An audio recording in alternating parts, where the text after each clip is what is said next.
भारत बनाम बांग्लादेश दूसरा एक दिवसीय मुकाबला खेला जा रहा था। नाटकीय अंदाज में इस मुकाबले का नतीजा सामने आया। भारत को अंतिम 4 ओवर में 41 रन बनाने थे। कप्तान रोहित शर्मा और मोहम्मद सिराज क्रीज पर मौजूद थे। लग रहा था भारत इस मुकाबले को जीत लेगा। जिस तरह से हालांकि शुरू में भारत के लगातार विकेट गिरे, उसके बाद से भारत को बेहतरीन साझेदारी मिलती है और अंत में आकर रोहित शर्मा मोहम्मद सिराज जब क्रीज पर होते, लग रहा था 4 ओवर में 41 रन बनाना कोई बहुत मुश्किल नहीं, क्योंकि हमने माजी में बहुत से मुकाबले देखे जहां पर भारत ने शानदार बल्लेबाजी की और शानदार तरीके से जीत हासिल की। लेकिन कौन जानता है इस मुकाबले का 2 ओवर यानी 47वां और 48वां ओवर 2 ओवर ऐसा गुजरेगा यानी 12 गेंदों पर मात्र 1 रन बनेगा, जबकि हर ओवर में 10 रन या उससे ज्यादा बनाने थे और 2 ओवर में 1 रन यानी 12 गेंदों पर 1 रन बनते। एक ओवर तो ऐसा गुजरता है जो पूरा ओवर मोहम्मद सिराज मेडन खेल जाते हैं।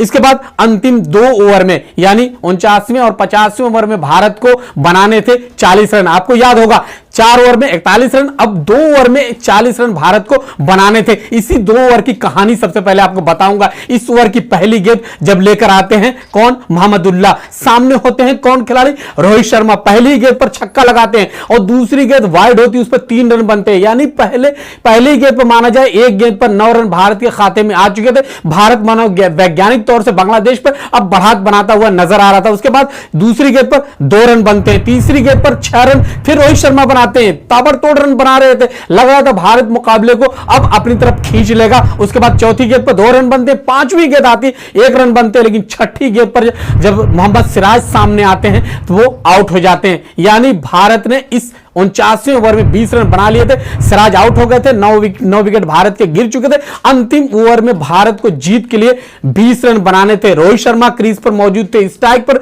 मौजूद थे। दूसरे बल्लेबाज मोहम्मद जो आए थे उमरान मलिक थे, वो नॉन स्ट्राइक पे थे। पहली गेंद आती, पहली गेंद पर उन्होंने कोई रन नहीं बनाया रोहित शर्मा ने, लेकिन अगली 2 गेंदें यानी दूसरी और तीसरी गेंद पर चौका लगा देते, यानी 2 चौके लगते। 3 गेंदों पर 8 रन आ चुके थे। अंतिम 3 गेंदों पर भारत को बनाने थे 12 रन, जो बनना आसान नजर आ रहा था अगर रोहित शर्मा जैसा बल्लेबाज क्रीज पर मौजूद हो। उसके बाद चौथी गेंद कोई रन नहीं बनता। अब अंतिम 2 गेंदों पर भारत को 12 रन बनाने थे, यानी 2 छक्के लगाने थे भारत को इस मुकाबले को जीतने के लिए। लेकिन ऐसा ही होता है, 5वीं गेंद पर रोहित शर्मा ने गगनचुंबी छक्का लगा दिया। अब बेहद दिलचस्प, बेहद रोमांचक, सबकी बिल्कुल दांतों तले उंगलियां दबा ली थी, सबने किसी तरफ मुकाबला जा सकता था। अंतिम गेंद पर सिर्फ 6 रन बनाने थे। सामने रोहित शर्मा थे, गेंदबाज थे कौन, मुस्तफिजुर रहीम, बांग्लादेश के टॉप ग्रेड का गेंदबाज। सामने कौन होता है, जैसा हमने बताया रोहित शर्मा। पूरी तरह से स्टेडियम में सन्नाटा छाया हुआ था, कोई दुआएं कर रहा था, कोई हाथ जोड़े हुआ था, कोई अपने रब को याद कर रहा था। हर खिलाड़ी शांत था, पूरा स्टेडियम बिल्कुल खामोशी छाई हुई थी, क्योंकि भारत की तरफ यह मुकाबला आ सकता है। लेकिन अंतिम गेंद जब मुस्तफिजुर रहीम करते हैं, उस गेंद पर कोई रन भारतीय कप्तान नहीं बना पाते और यहां से बांग्लादेश 5 रन से मुकाबला अपने कब्जे में ले लेता, अपने पक्ष में ले लेता और दूसरी मर्तबा ऐसा कर पाता बांग्लादेश। कैसा कर पाता, दूसरी मर्तबा भारत को सीरीज में, एक दिवसीय सीरीज में शिकस्त देता। उससे पहले साल 2015 में भारत को बांग्लादेश ने शिकस्त दी थी। अब यहां यह भी बता दूं, दोनों देशों के बीच में अब तक 38 एक दिवसीय मुकाबले खेले जा चुके हैं।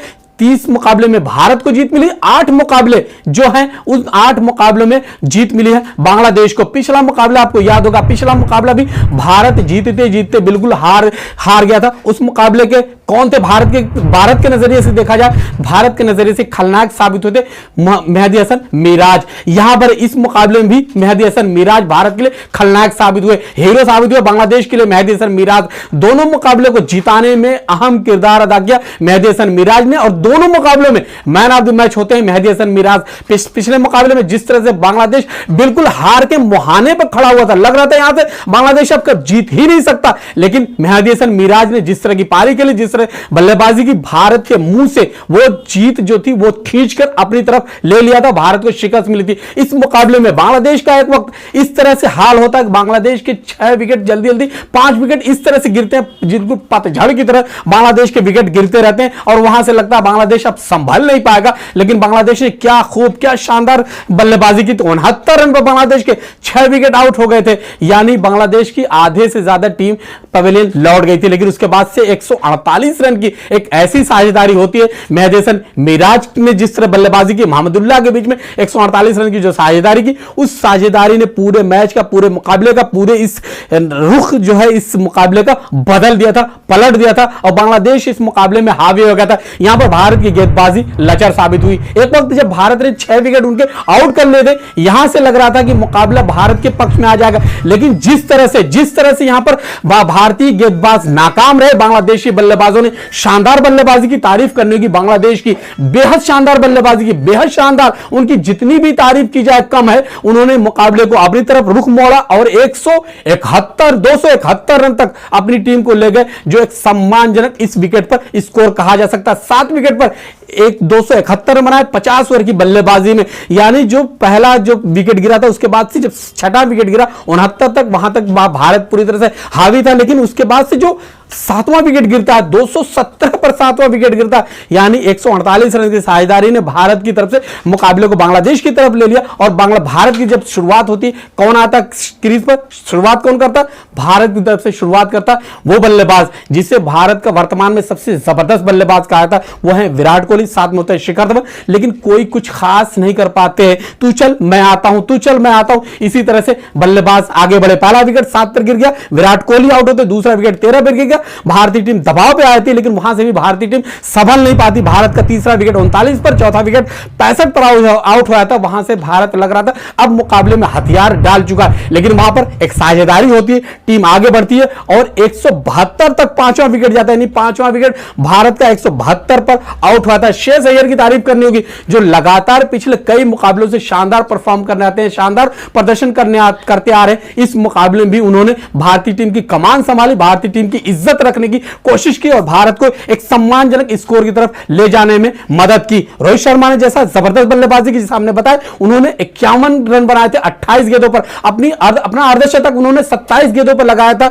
इसके बाद बात करें तो जैसा हमने श्रेयस अय्यर की बात की, श्रेयस अय्यर ने 82 रन बनाए थे, उन्होंने 102 गेंदों का सामना किया था। अक्षर पटेल ने शानदार बल्लेबाजी की, 56 रन बनाए थे 56 गेंदों का सामना करते हुए, लेकिन मोहम्मद सिराज जिस तरह से गेंदों को उनके वो बीट होते रहे, जिस तरह उनके बल्ले पर गेंद नहीं आ रही थी, उनकी यहां पर आलोचना की जा सकती है। हालांकि मान्यता प्राप्त बल्लेबाज नहीं, लेकिन वो कम से कम रोहित शर्मा को स्ट्राइक दे सकते थे, लेकिन वो भी बिल्कुल कुछ नहीं कर पाए और एक बेहद जो मुकाबला भारत की झोली में था, ऐसे वक्त में वो मेडन ओवर खेलते हैं, यानी कोई गेंद 6 गेंदों पर कोई रन नहीं बनाते। सिराज ने 12 गेंदों का सामना किया और मात्र 2 रन बनाकर आउट होते हैं और यहां से भारत की झोली से मुकाबला निकल जाता है। लेकिन तारीफ करनी होगी रोहित शर्मा की, उनके जज्बात की तारीफ करनी होगी, उनके जज्बे की तारीफ करनी होगी। जिस तरह से वो घायल थे, उनका अंगूठा घायल था, पट्टी बंधी हुई थी, उसके बावजूद उन्होंने भारत की कमान को संभाली और बिल्कुल जीत के मुहाने तक पहुंच गई टीम। अब जरा सा रोशनी डालें, कहां कमी भारत की रही। जहां तक मुझे नजर आ रहा है इस मुकाबले को, जिस तरह मैंने देखा है, जिस तरह मैंने इस पर निगाह रखी है, यहां पर भारत की गेंदबाजी जो थी वो नाकाम साबित हुई, क्योंकि भारत ने जब उनके 6 विकेट 69 पर आउट कर लिए थे, उसके बाद भारत के जो कप्तान, हालांकि मेन कप्तान बाहर थे चोटिल होने की वजह से, वहां पर सही से गेंदबाजों का इस्तेमाल नहीं किया, इस्तेमाल भी किया गया तो वो बांग्लादेशी जो बल्लेबाज थे, जिस तरह से मेहदी हसन मिराज ने पिछले मुकाबले में बल्लेबाजी की थी, उनको सही से रीड नहीं करके आए थे, उनको उनके खिलाफ कोई रणनीति नजर नहीं आई, किस तरह उन्हें आउट करना, कोई भारत की रणनीति उसके सामने नजर नहीं आई। जिस तरह मोहम्मदुल्लाह खेल रहे थे, जिस तरह मेहदी हसन मिराज खेल रहे थे, लगातार ताबड़तोड़ बल्लेबाजी कर रहे थे, छक्के चौके लगा रहे थे, उनकी बल्लेबाजी के खिलाफ भारतीय गेंदबाजी नाकाम रही और भारत का जो इस तरह हमने देखा शुरुआती बल्लेबाज, खासतौर से बात करें जो टॉप ऑर्डर बल्लेबाज है, वो लगातार नाकाम होता हुआ साबित आया है। अब भारत को सोचना होगा, क्या टीम में बदलाव किया जाए, क्या कुछ खिलाड़ियों को रिप्लेस किया जाए, बदलाव किया जाए, क्योंकि बहुत हो चुका। हमने देखा एशिया कप से लगातार हम देखते आ रहे हैं, अगर हम घरेलू सीरीज को छोड़ दें तो कोई बहुत अच्छा भारत के खिलाफ भारतीय टीम रिजल्ट नहीं लेकर पाई। एशिया कप में भी फाइनल तक नहीं पहुंचती टीम, उसके बाद घरेलू सीरीज जरूर खेलती है, ऑस्ट्रेलिया दक्षिण अफ्रीका क्लब जीतती है, लेकिन उसके बाद विश्व कप में जाती, भारी उम्मीदें होती, 130 करोड़ लोगों की उम्मीदें भारतीय टीम पे होती, लेकिन भारतीय टीम उन उम्मीदों पर खरी नहीं उतरती। उसके बाद न्यूजीलैंड जाती, वहां भी कोई खास कमाल नहीं कर पाती, जिस जिस तरह से भारत से उम्मीद होती है, उसके बाद यहां पर आती है। यहां पर भी जिस तरह से बांग्लादेश जैसी टीम, जिसके बारे में कहा जा रहा था, पहले से कहा जा रहा था भारतीय टीम अपनी मुख्य टीम के साथ उतरेगा, वहां पर भारतीय टीम क्लीन स्वीप करेगा, यानी तीनों एकदिवसीय मैच भारत जीत सकता है। लेकिन भारत को यहां पर सीरीज में अपने दोनों पहले मुकाबले में शिकस्त का सामना करना पड़ा और बांग्लादेश ने भारत को 2-0 से इस सीरीज में बांग्लादेश भारतीय टीम से आगे हो गई है, यानी अजय बढ़त बना ली है। दूसरी मरतबा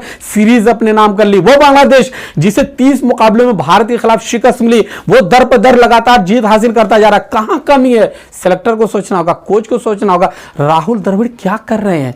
क्या यही राहुल द्रविड़ की रणनीति है? किसी के समझ में तो नहीं आ रहा है। क्या इसी तरह से मुकाबला जीतेंगे? बांग्लादेश जैसी टीम से आप हारेंगे? जिस तरह से आप लगातार हार रहे, नजरसानी करने की जरूरत है, सोचने की जरूरत है। आपने लगातार बदलाव किए, बहुत से चेंजेस किए, खिलाड़ियों को अप्स एंड डाउन के ऊपर नीचे किया, निकाला, बाहर के अंदर किया, बाहर के अंदर किया, लेकिन क्या नतीजा निकला? बांग्लादेश से आप हार जाते हैं। यही टीम बनाई है।